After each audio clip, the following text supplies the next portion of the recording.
Kolekta nga ng mga itlog yung bebe ko at todo bantay siya. Medyo naboboring ako mare kaya papaiyakin ko. Ring at naglabas ako ng mangkok para magpirito ng itlog. O diba, gigil na gigil siya. Huwag mo muna akong iyakan anak at may atay pa ako.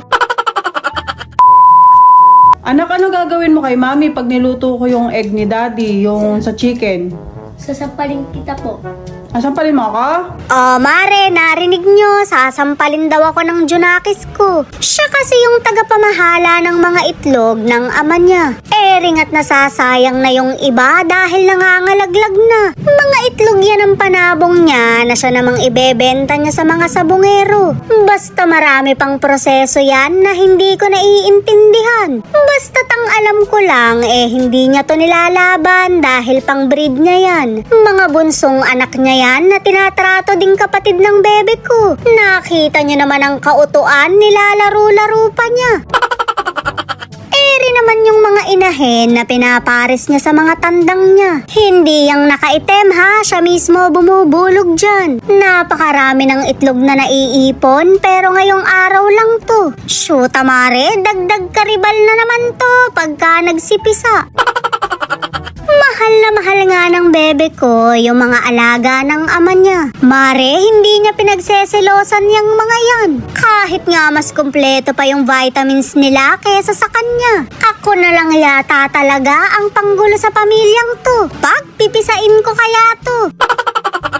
Magkakaiba nga sila ng kulay dahil siguro magkakaiba din sila ng lahi. Pero pag pinirito ko yan, iisa lang ng lasa yan. Bising-busy naman yung anak ko na tumaba ng manok. Mga ilang panahon na lang mare, nagbibitaw na rin yan. Ayaw niya yata talaga na sumunod sa yapak ko. Mare, ayaw niyang maging manginginom.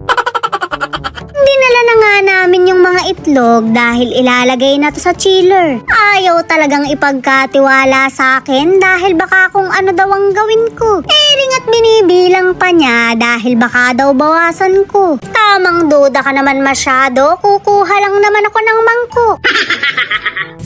30? Yeah. Nabilang mo? Ano na naman no?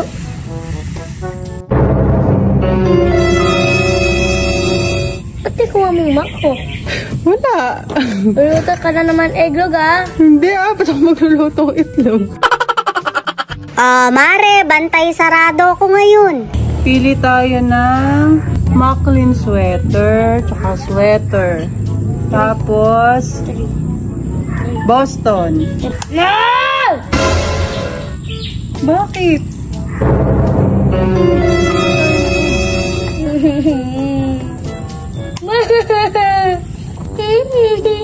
Bakit?